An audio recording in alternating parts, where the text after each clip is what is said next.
Mr. Brook, thank you for this interview. It's an honor to be here today with you and another participant, great organization, and great conference. How do you see Europe after and Ukraine, of course, after Russian aggression in Ukraine, which is the most biggest challenges of Europe and the United States now? Right. Well, I mean, the primary component of that, something that is undeniable, something that is undeniably the focus of Europe and, of course, of global competition for information, the focal point of that global competition for information is a very real war of aggression by Russia against Ukraine, or as some would characterize it, a renewed war of aggression against Ukraine, or a re-invasion, although I'm not sure how that translates outside of English. And so that's very clearly the focal point. And in that very real war, what we see is a big front and domain of that war being the information domain, in which influence operations are very much a forefront of the conflict. They shape the actual battleground. And what we've seen from the DFR lab, we've been looking at influence operations and things like foreign influence and a broader set of online harms for nearly a decade now.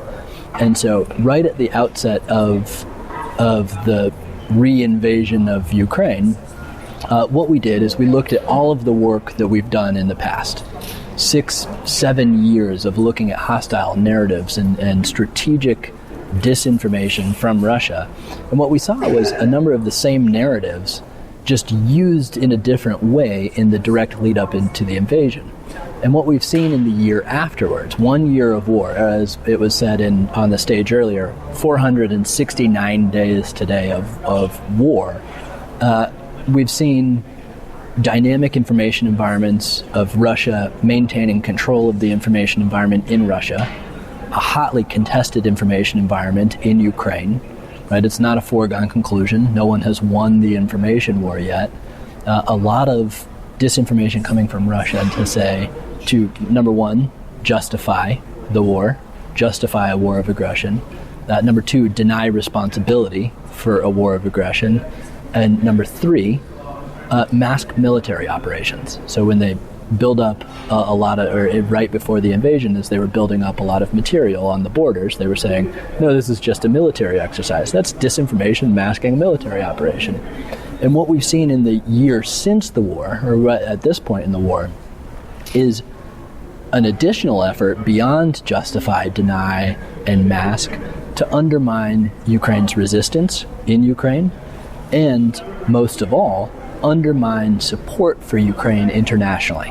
And that happens among European countries, of course, and especially among European countries that are in the very, very near neighborhood of Ukraine.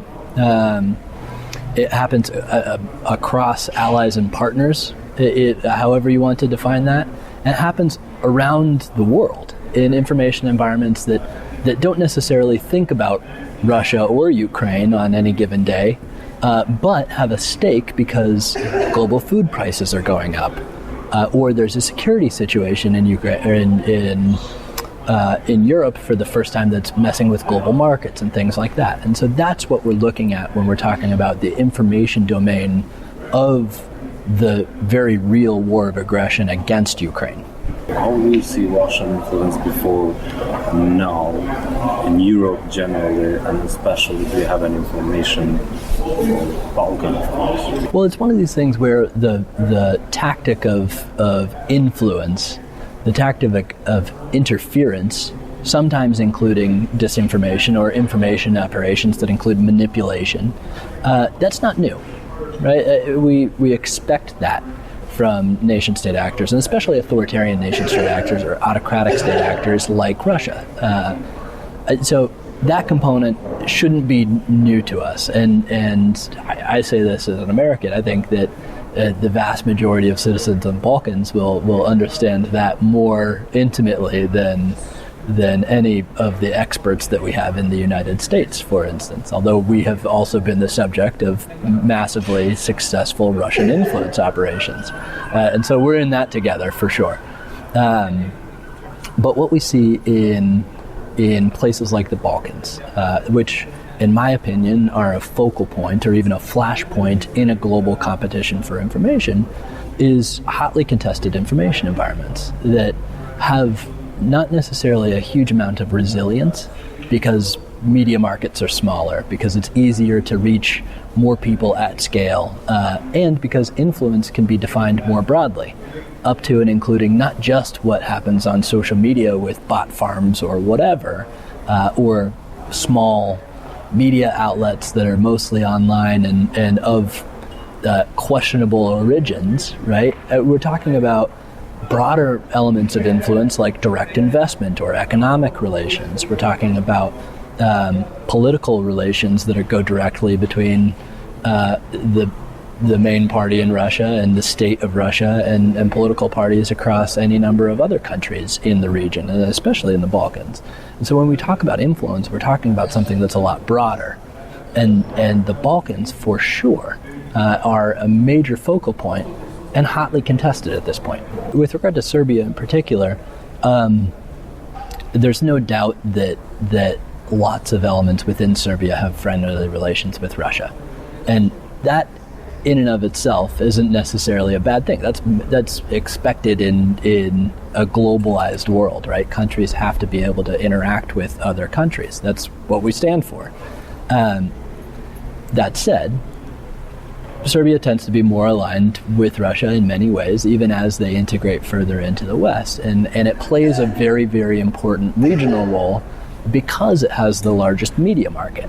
And so a lot of the infrastructure for influence, for reach, whether that's malign or not malign at all, whether that's a totally above board and completely legitimate or acceptable, a lot of that infrastructure is in Serbia. And so it's a natural center of gravity for influence across the region. It's the same message that I would say on the stage at this conference, right? And that's things are particularly tough right now in the information environment. We're facing certainly uncertain times. One of the things that we can depend on is that these are uncertain times. But there are a lot of reasons for optimism. And so when we're talking about the information environment, where we're talking about technology in general, there's still a lot of promise.